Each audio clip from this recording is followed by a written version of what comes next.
Well, welcome to Movement and Science. I am Kendra Pena-Colazzo. I am with Liz Hunt right now of Anytime Fitness in Callaway, Florida. Did I say that right? Whoop, whoop. Yes. So I met Liz, was it 2018? Yes, ma'am. 2018. We were going to lock arms and do some amazing things in the small town in Alabama.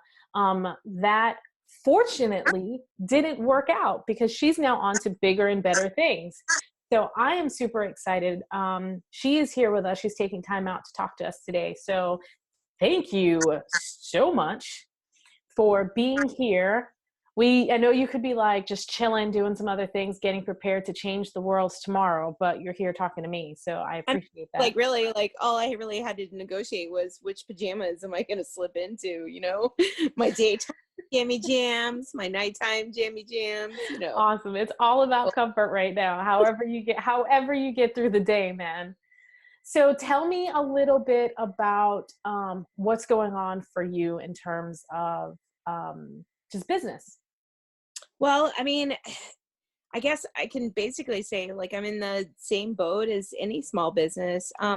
We had started our pre-sales initiative around the middle of February, and we're very well received here in Panama City, Florida, which was super exciting. And then as we started to learn a little bit more about the onset of this COVID-19, we wanted to, really step forward and showcase our conservativeness and explore other virtual ideas for how to still be relevant in our community, but just do it in a different capacity. So we launched a campaign to do nothing but free workout videos that anybody can easily access via our Facebook page, Anytime Fitness Callaway. Because we're not trying to monetize off of this effort. We're really just trying to let the community know that we're here, and we want to provide a wellness solution for all of the stressors and all of the noise, the noise pollution that is out there right now. I think it's really great that, one, from a business standpoint, positioning yourself to say we are a support system, use us for that, and also adapting to figure out how you can serve the community. I think, a lot of businesses have an opportunity to be able to provide amazing support to the community, but they may not even be able to figure out how to make that work. I don't want to say adjust the business model, because it's not about making money, but just adjust the way business is conducted so that you can help.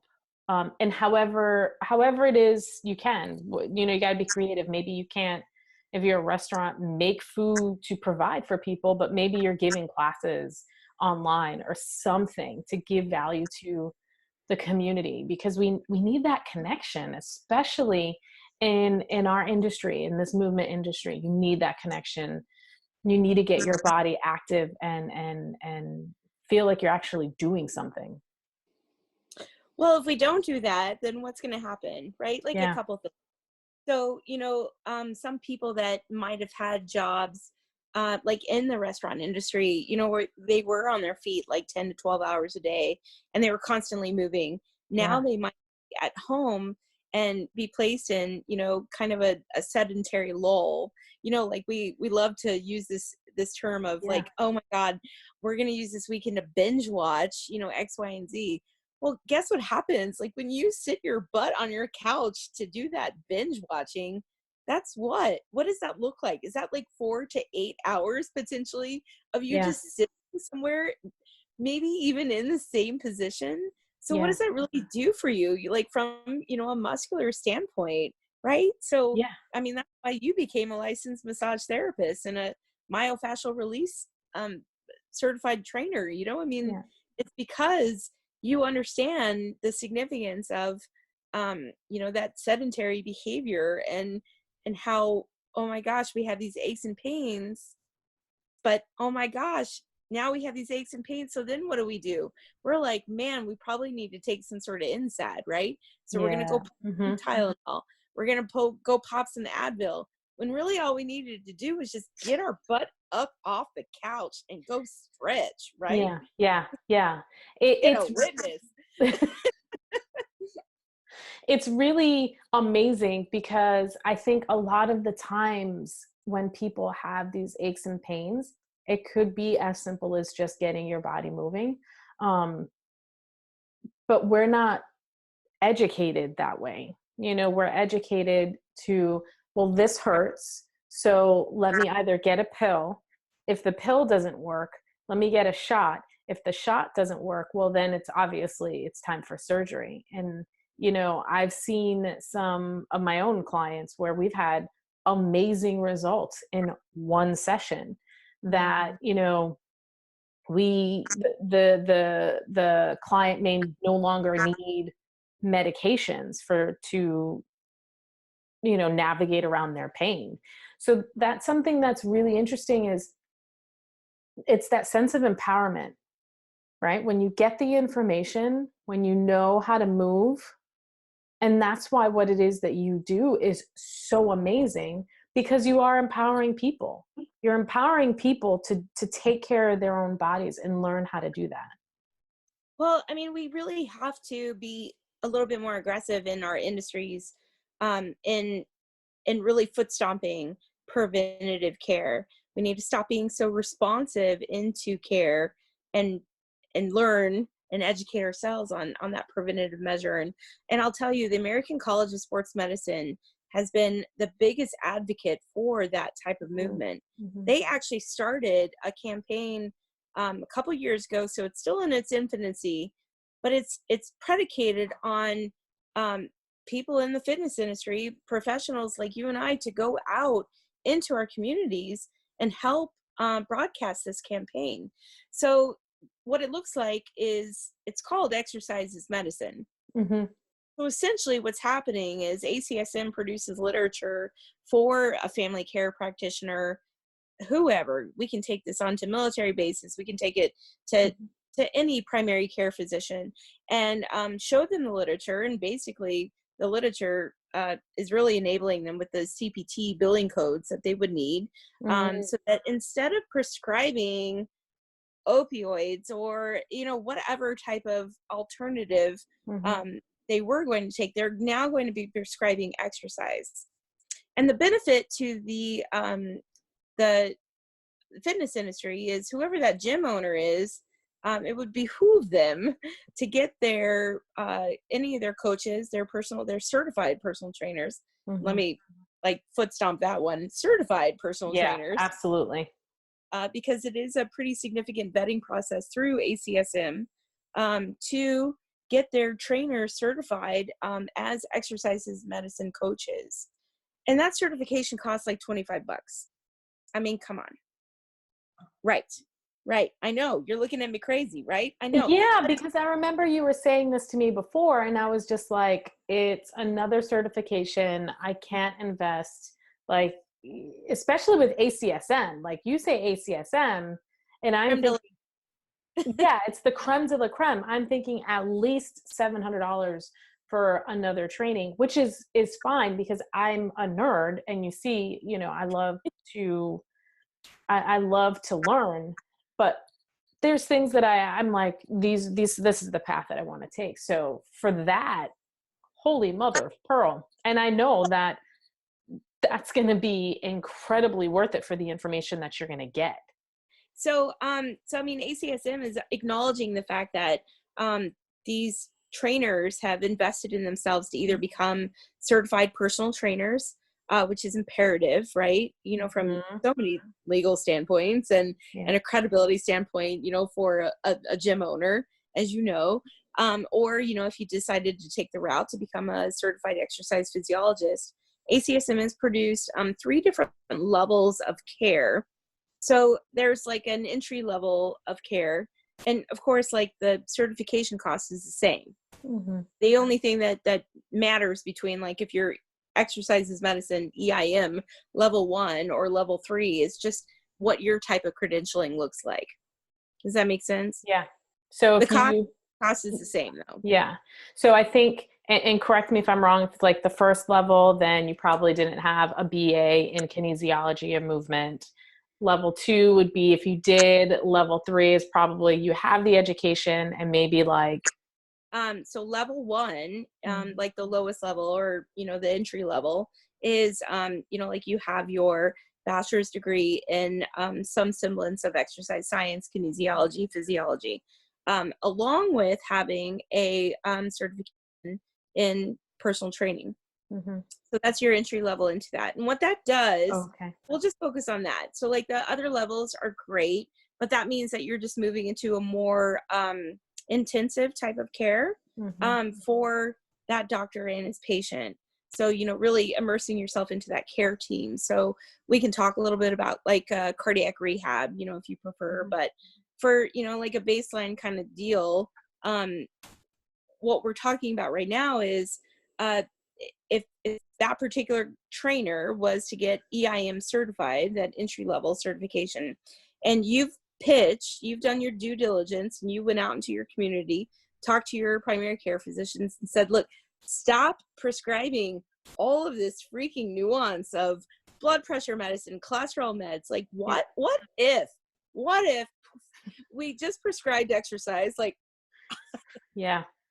And once again, the patient, the only occurrence that they are feeling off of this is, instead of them driving through the CVS or Walgreens line or whatever, the pharmacy line, they're driving to the gym, getting out of their car.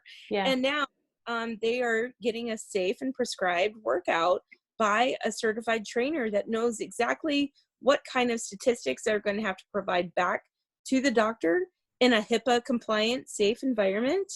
But most importantly, for any gym owner, we are now using that prescription and those CPT billing codes for billing insurance for personal training. That is amazing to me. That's absolutely amazing, because it's that costs can prevent people from getting that information. And unfortunately, we don't educate our society in how we move our body and how our body is supposed to move. And it is very apparent with the different generations. So if I'm talking to my mom, who's in her 70s, her idea of what exercise is intimidating. It's intimidating for me. You're thinking leotards, you're thinking hip gyrations, and you're thinking, bodybuilding. Or bodybuilding, right? And then, oh my God, do we even want to talk about like what that looked like when you and I were growing up? Yeah. I mean, like you have, an amazing physique, but you are a very muscular girl. So I can only imagine what the aptitude was of, these men when you would walk into the gym and you would detour around the studio room, right? Because you're like, I'm not doing step classes, I'm going to go to the weights, right? But then all these dudes like see you walk into that weight room and then they're like, well, who's this girl? Like, you're not allowed in here. Yeah. Did you go put your leotard on and go like do some step or whatever? We would be terrible in the 80s. It wouldn't have worked for us. I'd be like, no, I want to flip that tire. let me flip that tire. Let me get that for you. Thank you. Yeah. Do you even know how to use this kettlebell? I don't think you know how to use this kettlebell. You don't, madam. You don't. But yeah, so I mean, that, I think it really structures how people view exercise and view movement. And that's the biggest or how they prioritize it, right? How they prioritize. Yeah. And I think it's also because if you think it's going to hurt too and be uncomfortable, then why would I want to do that on purpose? And then you have the other side of the coin, where if it doesn't hurt and if it is not uncomfortable, then I'm not doing it enough. So that, I think we live in these two extremes in our society, where we don't value the long walk with our kids. We don't value the bike ride. We don't value the fact that you're going up and down the stairs with laundry 17 times a day.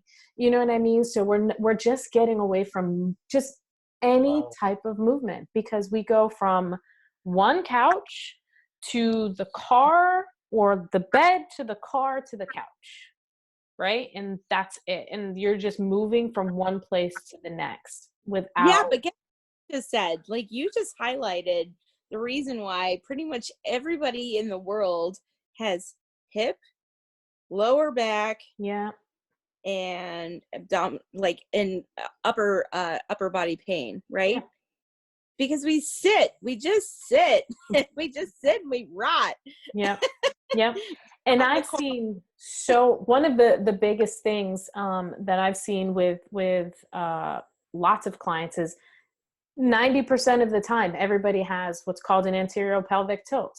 Their Oh, hips are tilted they don't know how to forward. do it. Yeah. And then they are complaining about lower back pain. So I say, well, let's just get your pelvis into neutral. And just doing that immediately takes pain away. But it has to come with education. It has to come with, that corrective exercise element too.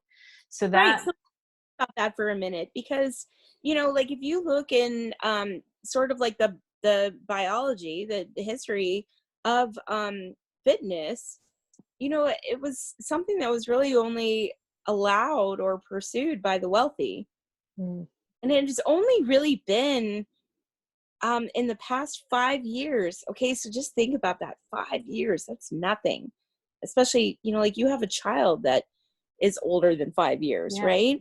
So in 5 years, we have we in the healthcare part of the industry have finally recognized that if we start moving into preventative care, then our medical insurance bills won't be so high, and our quality of life will be so much right. So, but the problem is like, how do you change a mindset, Mm, somebody that was born like in the 1920s or 1930s, into what we just realized like today? Like, yeah. how do we tell that person that has been so conservative with their money that now they should prioritize their spending into personal training? Mm-hmm. And what is the return on investment? If these folks would just give it a try, they would see that their quality of life would improve greatly, right? But Yeah. how to break down those barriers? And then also educating on what personal training looks like too. Because again, people are coming with preconceived notions. So if we can let them know or illustrate the Well, tell me illustrate tell me what yours are, because like as soon as you said that, like I instantly felt that you've got some barriers. Like, what would keep you from hiring a personal trainer? I think, well, to be absolutely honest, what would hinder me or prevent me is knowledge, right? Like I have to really, really trust that you know what you're talking about. Because, and I'm not saying I'm the smartest person in the room. Which you're pretty Nope. damn smart. I appreciate that. But, um, if somebody who is doing the same type of programming for everybody, who is providing or assigning me exercises that are compounding my postural deviations, then I'm going to have a hard time with that. I'm going to have a hard time with that. So I have been looking, because the people who understand how important trainers are trainers, are coaches. I always joke that I am the most unmotivated person ever. I fully take ownership of that. So having a personal trainer is invaluable, because it's that accountability piece. Mm-hmm. It's that we're gonna let me as a trainer just for a moment listen and Be do led. mental and Just be led. exactly and just be led. um that's really important. But it's, for me, it's that piece of, I need to trust that you know what you're talking about. Mm. And oftentimes, unfortunately, in our industry, I find that people are too busy flexing and posturing, that it's really hard to find the people that are genuine and that know their shit. That's my hang up. Man, I love That's that. Thank you for that. You're welcome. No, seriously, like, I mean, people need to hear this Yeah. though, and they need to hear it coming from somebody who already is and has been a certified personal trainer for a decade. I Yeah. mean, you industry in and out, and you know exactly, like, I mean, like, let's just be transparent about it. The reason why there's so much negative connotation is because there's been some trainer out there that was like a used car salesman, Yeah. like Yeah. telling eat tuna fish and cucumbers for the rest of their life, you know, Yeah. and it's just, I And mean, it's so, and that's the, I think the biggest challenge too is, like you said, about 5 years ago is when I think we really started to incorporate all forms of movement and exercise into this wellness with like a big old capital W, and not the trending mm, wellness, right? Like we're really trying to hit that mark of like incorporating everybody, physical therapist, chiropractic care, soft tissue work with massage therapists, you've got your corrective exercise specialist. We're fusing all of these people together to really create something that is meaningful and that works. That wasn't the case 10 years ago. The case 10 years ago, personal trainers, it was a great industry to get into because your return on investment was fantastic. And then people just looked at other people who looked a certain way, fit a certain aesthetic as knowledgeable. And how many times have we watched YouTube videos, TikTok videos, videos on Facebook, and we're like, you can't even do a push-up properly, and you're telling people how to do this? super amazing. Well, you know, I'll take you one Now it's step just further me getting on my too. soapbox. I No, and will. I love that. I mean, my gosh, I respect that. I just want to take it a step further and get you even more fired up. Um, You do this to me on purpose. I know, too easy. Um, but by mentioning the fact that 10 years ago, um, you know, without the onset of ISHRA and other entities like NASM and Mhm. ACSM, really pushing for credentialing of trainers. 10 years ago, there was just a guy who was like, man, I was really good at dodgeball. Can I come work at your gym? And, you know, like, you're like, yeah, man, because, you know, your physique Yeah, is you must know what you're talking about. It has I'm nothing to really do good with at genetics. dodgeball. That's Yeah. so applicable, right? So Yeah. I can give you to this 70-year-old lady who's got, you know, prominent hip problems. But Yeah. yes, like, Yeah. please, yeah, you're amazing. Go And work with then her. what ends up happening is, the 70-year-old gets hurt and now she's out for the count, and she's sworn off personal trainers and Correct. exercise because Mhm. exercise hurt me. Exercise hurt her. Exercise, right? And that is a huge problem that we're still battling, and we did it to ourselves, but everything is, it's part of the evolution, right? It's gonna You hurt, gotta it's learn. gonna be uncomfortable. But I think one of the things that I am really enjoying about what is happening right now is the fact that healthcare teams are really looking at the fitness industry, and they're Mhm. looking for those subject matter experts to really immerse, you know, from like the fray, you know, like a raven. I don't know, like, I mean, I'm not trying to be dramatic here. It's not like there's a fire we're like coming out of, like, with, you know, muscles and all this, I don't know, but See, I'm in picturing just pom-poms. You're like fire and danger and well, dungeons. And I'm like, yeah, you know, like, you know, pom-poms and like tubas. That's not a yeah, tuba. What is got that? I don't know. unicorns, whatever else it is. Like, there's all these fluffy clouds, and they all, like, you know, rain down like sugar-free candy, and um, but you know, like, it's just really interesting to me that we are finally in a forefront where we can finally be taken serious when we do Mm. talk to doctors, when we do talk to a chiropractor or a physical Yeah. therapist, Yeah. not just looking at us as some big meathead, Yeah. you know, who works in a gym. Like, they're actually understanding what our lane is, or what our appearance is in the life cycle of a patient. I love that. Yeah, I love that. And I think that is so important because if we don't take that route, we've kind of already seen it, right? Like we spend more money into these avenues and it's not working. So it's like, you have to make a left turn at Albuquerque or else it's like, we're not going to get there, you know? And just the journey that I have had myself with starting out as a personal trainer, going into group fitness, being in group fitness for such a long time, realizing my limitations as a group fitness instructor. And then, okay, well, now I guess I'm going into management. And then, wait, fascial stretch therapy. What's that? Oh, massage therapy. Wait, huh? You can actually like fix people without a pill? This is news. Do people know this?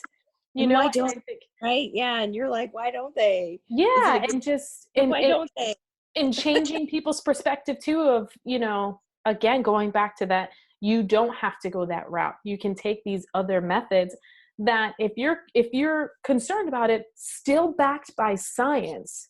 Like this isn't a lot of even the body work that was done in Eastern, in Asia, where you're talking about like not chiropractic, but acupuncture, acupressure, Oh, Reiki, like all of these things. medicine, right? Yeah, like all of that stuff is coming back with in the West, but with science too. So it's so interesting to see. It's like, yeah, you could have gua sha, but now we have IASTM, which is basically just rubbing a tool up against your body, right? And it has fairly much the same effect. So now telling people, Like, okay, but yeah, so we digressed a little bit. I don't even know how I got sorry, I was on talking about exercise as medicine, and we just kind of took off from there. Um, par for the course. but you know, what's I think like the biggest takeaway is really, you know, capitalizing on being able to bill insurance for personal training. Yeah, Um, that's amazing. ACSM publishes those CPT codes, so they took the guesswork out of all of that for you. Mm. Really, you in as a gym owner, you just have to figure out like how you're going to bill. Like you need somebody with a tax ID that is allowed to bill. So you know what we did is we partnered with a physical therapist, Mm-hmm. so that our physical therapist could be part of our care team. And that way, as we move forward in our endeavors, we get to use her as our billing source. That's amazing. But That's there's of independent third party, you know, billing coders or whatever that, you know, you can hire on retainer to handle this for you on a monthly basis. You just have to measure that as you're building your client base to make sure that that's, you know, going to be a good ROI for you. I think the other part that's really important to note too is that, you know, as personal trainers, even with the certification, some things are just outside of the scope of practice. So having that physical therapist on hand to be able to say, because soon as someone says the pain word, you know, as a personal trainer, that's where you stop. Sorry, can't help you. Yeah, Now I have to, huh? yeah, I hope they do. Yeah, we know that's not the case. But, you know, for listeners out there, your certified personal trainer has nothing to do with your pain. Once you say those words to your trainer, that trainer is legally obligated to refer you out. So it is really important to have that person that you can refer them, your members to, which is, I mean, that creates such a good atmosphere because, hey, personal trainer, my back hurts. Personal trainer says, got it. I'm going to send you to this physical therapist. You let me know when your physical therapist clears you or what's going on. These are the things that we can do right now if it's safe to do so. Right. And that's important. But I think, you know, when we're just talking about people who are operating outside of their scope, that's another thing that I think people get a bad taste in their mouth about personal trainers, because a lot of them are trying to do stuff that they have no business doing. Right. But, I think the only thing I would say in their defense is I think that it comes from positive intent.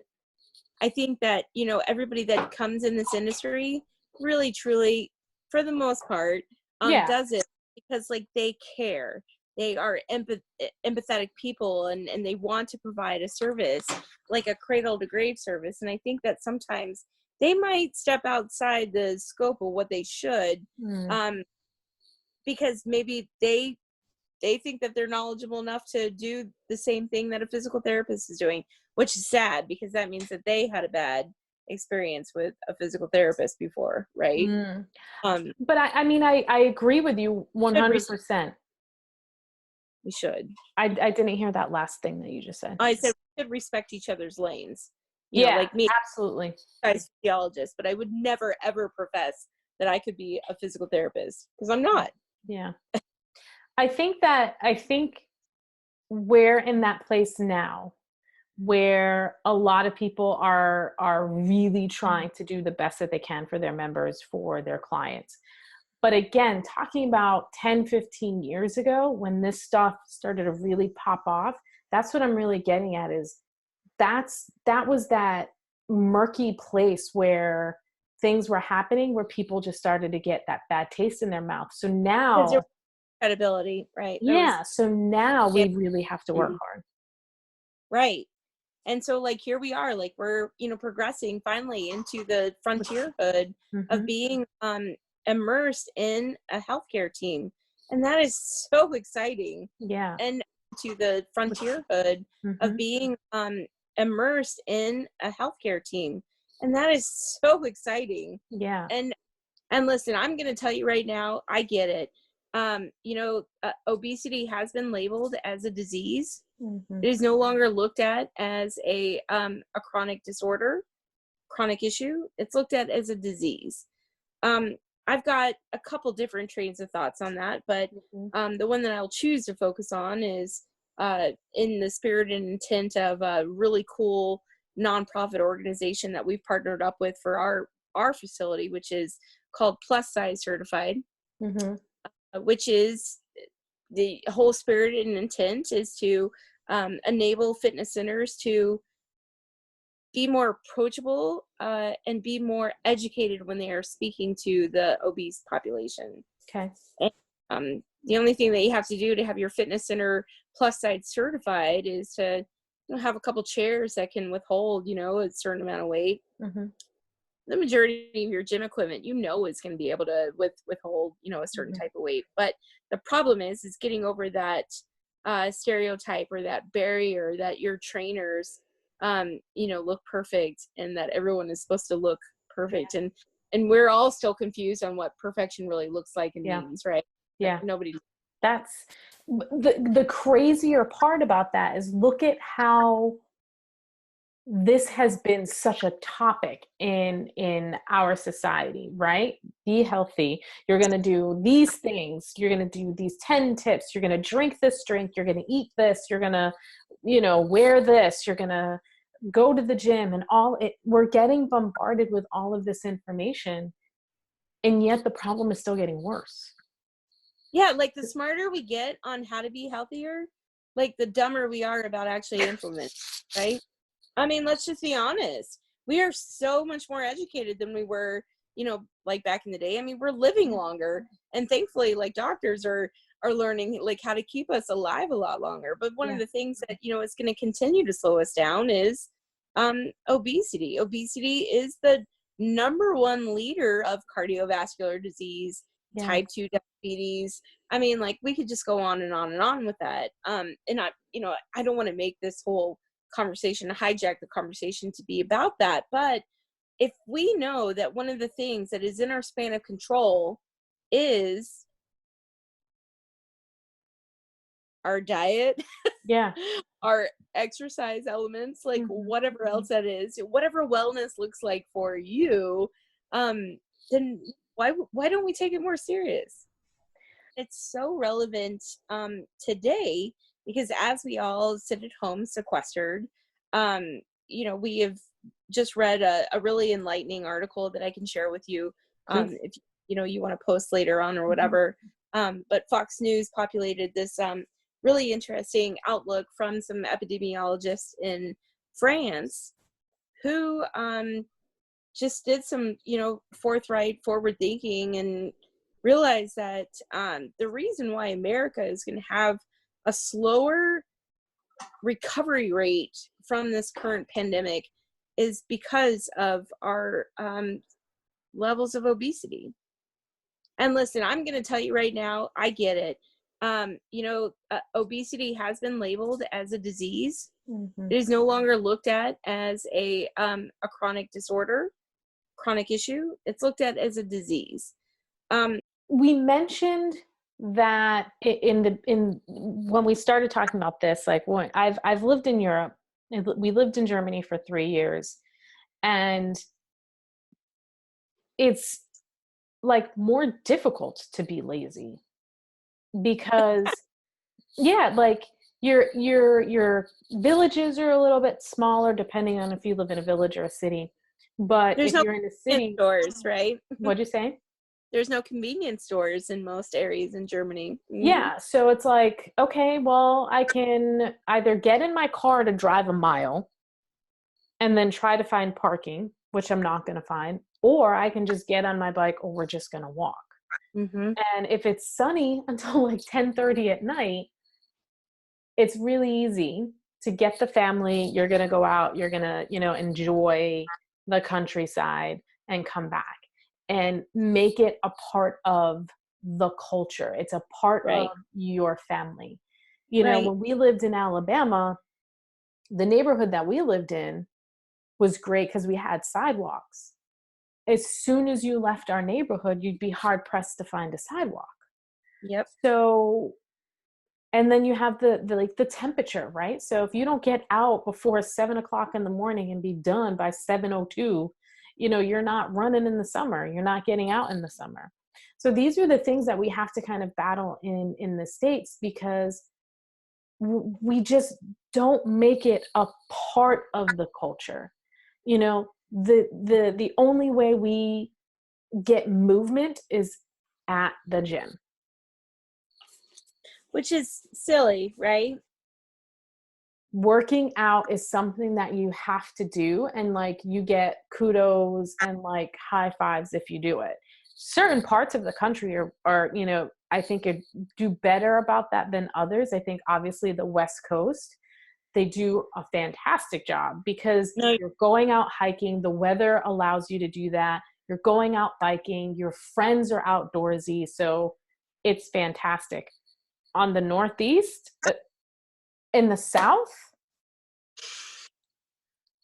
well, now, like you're supposed to sit around and have your sweet tea and sit on the porch, right on the. But let's just talk about that though, okay? Let's talk about that from the standpoint of here it is. It is April, year 2020. When you and I were little girls, there were movies that were based off of like futuristic, like crazy things going on in 2020, right? I think we were supposed to be like George Jetson, and have like. I said that. I'm like, shouldn't we have flying cars by now? I feel cheated. Right, but so like here we are, like it's 2020. We are in this this response to COVID. Small businesses such as fitness centers have been asked to close. They've been government mandated to close, which I understand from the social gathering standpoint. But you know what really lights a fire under my butt? I'm ready to hear it. When I drive out, like to Walmart or whatever it is to go get my essential supplies to make sure my livelihood is okay and that my husband and I can still continue to eat as clean as we can and not subscribe to the hysteria around us.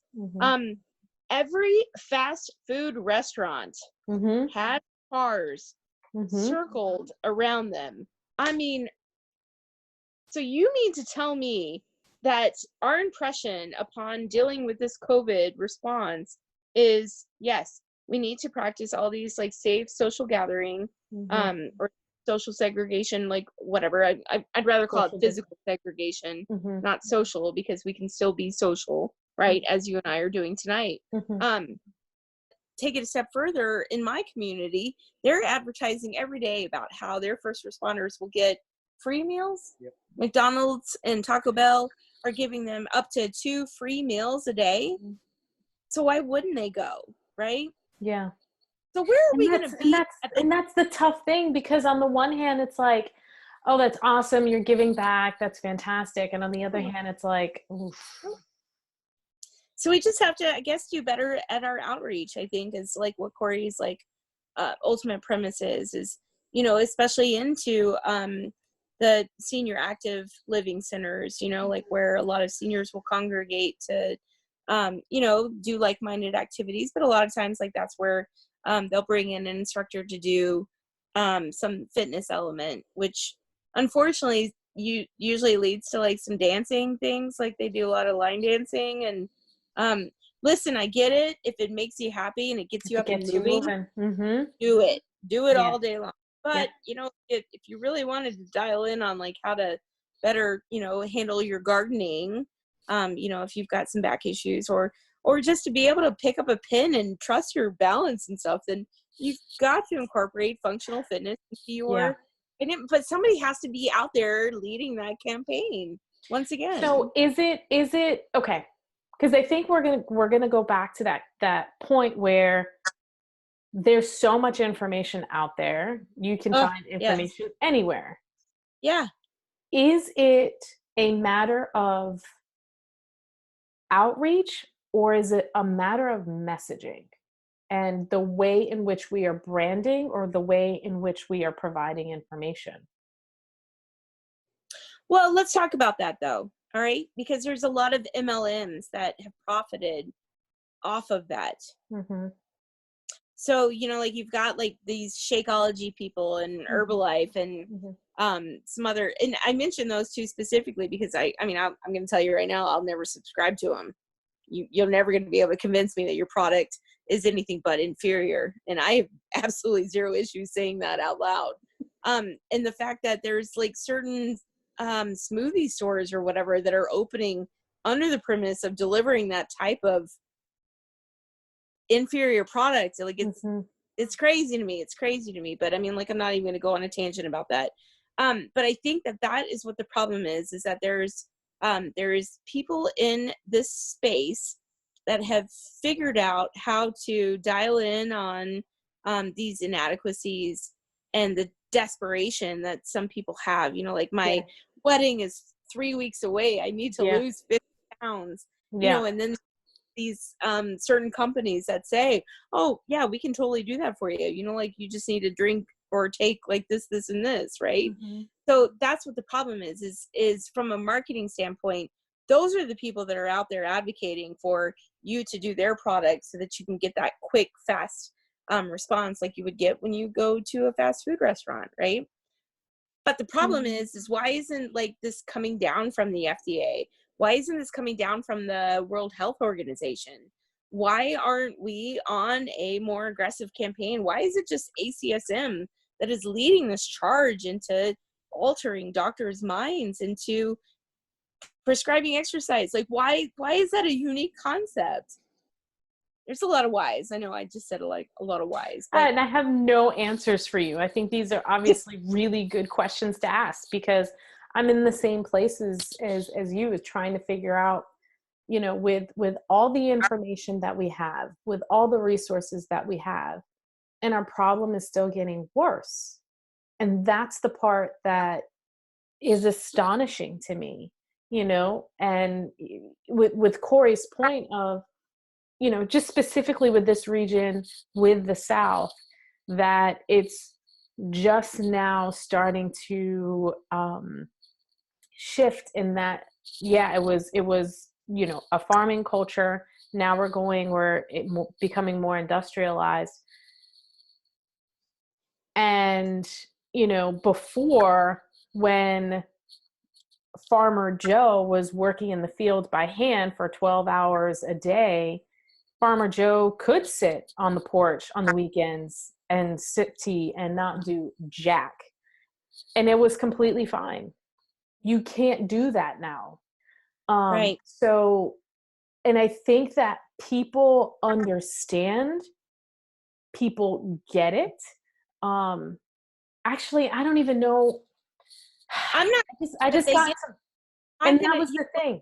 and let That, me tell you, like, if you don't mind, if I just like pipe back in here, because yeah, Court and I actually had this conversation, I don't know, a couple days ago or whatever, where we, he was born and raised in a farming town in the South, in Lumberton, North Carolina. He used to harvest tobacco fields. So, I mean, he knows. But one of the things we talked about was, one of the cultural effects of the South is everything is revolved around food, right? yeah. And everybody in the South, I'm not going to say everybody, that's too generalistic. Most people in the South will tell you that the reason why they are ridden with, being on cholesterol medicine, or they have type 2 diabetes. Genetics, right? It runs in the family. Does it run in the family, or is it like what you're putting in your body? It's because no one runs in the family. That's what it is. Well, running sucks anyway. I get it. It does. I don't run. I don't advocate for running. Like, I'm just kidding. But so here's the piece that a friend of mine, we were talking about this, is that our society doesn't have to work. We don't have to work hard to get stuff done. We're washing our clothes in machines. We go to a grocery store, we get our chicken. We don't have to harvest our rice. Nowadays, sometimes you won't get chicken, or toilet paper. Lord Jesus, don't try and get like 2 rolls of toilet paper now. So yeah, so there's those challenges, but 40 years ago, that wasn't the case. Like, you're going to have to put your clothes on a line. You're going to have to, well, not even 40 years ago, but you know what I mean? Yeah. So we haven't supplemented exercise with that, for that movement that we no longer take. We got it super easy. And, when you congregate around food, which, here's the thing, most cultures do that. I really don't know many cultures that is not centered around food. So that is a very poor excuse, in my opinion, because you can still be healthy and you can still congregate around food. It's the other element of the culture that you don't have. You just don't have the movement piece. So you can be from Spain and have this big old meal at 10 o'clock at night, but you've been walking around the city all day, getting from place to place. You could and you get to take a nap like in the afternoon. This is what I'm saying. Can we all move to Spain? I just want some tapas. Can we just do that here? Tapas. So, yeah. But I think that's the key, right? It's like, once you take these elements out of the culture, which is fine because we're moving towards this space, you have to replace it with something else. Like, it's the same thing. When you had mariners crossing the ocean, right? And I think they developed vitamin C supplements specifically for that reason, for scurvy, I think it was, right? But then all of a sudden in our society, we're like, well, now everybody needs to be taking vitamins. We all need to be taking vitamins. Why don't you try eating healthy? Like, we don't have to do that. If you actually move and you're making movement a part of your culture, then do we have to spend 2 hours in a gym? Right? It's supposed to supplement. And then once you have that, okay, well, we're not moving around. I'm not walking 10 miles a day. I'm not moving barrels of hay every day. So I'm going to use the gym to get that movement in. Now find something you freaking enjoy. If you don't want to do Zumba, don't do Zumba. If you don't want to run on a treadmill, don't run on a treadmill. Like, find the movement that you enjoy because you want to create and build that healthy habit. And I think that's part of that psychological element that we were talking about before, right? Like, that stigma of what is exercise, what is movement. And if it fits into this box that I don't like, well, therefore I'm not going to do it. Then don't go into that box. Find something else. But, like, gym is a huge place. if your doctor is telling you, all right, I get it, like you hurt, you don't feel good, I'm going to need you to go to the gym.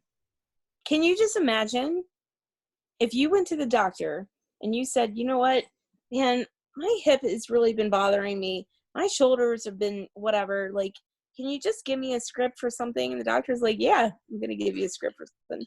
Go to the gym. That way. Right. It's next door. Or whatever it is, you know, but I mean, you just that imagine, way. right? I know, like, yeah. Can you just imagine though? Like, I mean, what that mentality change would evoke, right? Because now, like, they're knowing, like, these patients are realizing that there's not going to be an app for everything. Yeah. You're gonna go to the gym. You're gonna have to put in the work. You're gonna have to do that. But guess what? Have you ever heard of anybody at the end of a session, whatever it was, say, man, that super sucked, I'm never doing that again? I mean, yes. But did they mean it? That's the thing. They don't mean it, because I've said that. I think I've probably said that to you as we were working out. Like, it's fine. Yeah, it's I don't totally like fine. you anymore. Yeah, and then I say, did you die? And you're like, no. And then you're like, you know, wow. All right, now let's go for a walk and talk. What I'm going to be very curious about now, getting back to, you know, movement and science, is here we are, we've been sequestered for, I mean, essentially, let's just take March out of it and just say, like, everybody in April is pretty much on lockdown for 30 days. So we're on lockdown. All the fast food places, all the restaurants are still like doing the takeout delivery. How about this? So we were talking about this and I was like, oh, she's missing a major, major thing. And it didn't even click. Our gyms are closed, but our liquor stores are open. Yes. And that's considered essential. Our gyms are closed and our liquor stores are open. And I get, I'm not, because I mean, listen, I partake in a beverage or two. Like, well, I mean, like I've got a nice 1 glass of Merlot. I mean, but it's a late night thing, you know, like, I mean, I'm allowed to have a glass before bedtime, but absolutely. But I'm tracking, but listen, no, you're right. Because what is the message? And I think that's my, that's my freaking call to action thing right there is, what are we really saying to our people right now? I get it. We're sheltering in place. We're supposed to be practicing all these safe acts. I'm so sorry people are just now learning how to wash their hands. Bless them, whatever else it is. But oh my gosh, we are absolutely 100% spoon feeding the fast food industry. And you're right. We're spoon feeding the, you know, the state funded liquor stores, which is fine. But what does that look like when we come out of this? Yeah. And that's the really tough piece that so like you know, you said you're carving your way to serving the community and figuring out the way that you're going to do that and the best way that you can do it within your umbrella, right? And I'm trying to find that for myself too. Like, what are we going to provide for the community to add value? And what I have been seeing is some really amazing people doing a lot of group fitness classes. There's so many out there. Like, you guys are providing a whole bunch of stuff. I didn't even know that you were doing all of that, which is amazing. You know, and there's people who are doing yoga, and there are people who are just, you know, a lot of CrossFit boxes are doing things virtually, which is awesome. Yes. Where's the recovery? Where's the corrective exercise?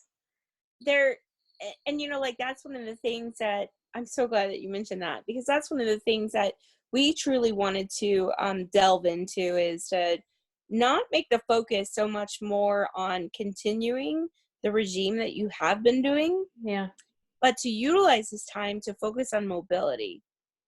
And if you were to just slow down everything you do and really work on that flexion response and that mobility response, then guess what? When we're done with this stuff and you do get back into the gym, whatever your modality looks like, whether it be CrossFit, weightlifting, whatever, you're going to be that much more agile, faster, smarter, stronger, because you took the time to just utilize that space to work on mobility. But, one of the things that, people are going to have to overcome is that mental barrier, that objection in, well, wait a minute, if I change my regime, I'm going to change my physique. So you think that's a hindrance for people? 100%, but it's unfounded. The whole I never thought about that. Yeah. The whole terminology muscle memory is derived from the fact that muscle has memory, right? So if you keep doing the same exercises continuously, and that's one of the things I do appreciate about CrossFitters is they change up their push and pulls very well. They don't focus on push. They have a lot of diversity built into their schematic. But one of the things I will say, though, is that any continuous type of regimented exercise is going to have a stimulus response to the muscle. The muscle is going to recognize what it is that you're asking it to do. And then, it just goes on autopilot. That's why there's no more growth. So if we were to take that and degrade down into mobility focused exercises, knowing that, maybe we're so concentric, so science minded that we're cognizant of what that BMR now looks like, that BMR and, that basal metabolic rate, I'm sorry, I'm not trying to geek out here. But we're taking that BMR of what we have to have, just to survive. It's the calories that we burn just organically by waking up. And then taking consideration the calories that we're going to burn from exercise and whatever else it is, and then dial that into our nutrition, then we're not going to see any changes in our physique by switching to mobility. And it's that piece right there. It's that factor that we have not been very good at as coaches to train our folks on. And I think it's because we're not good at it ourselves.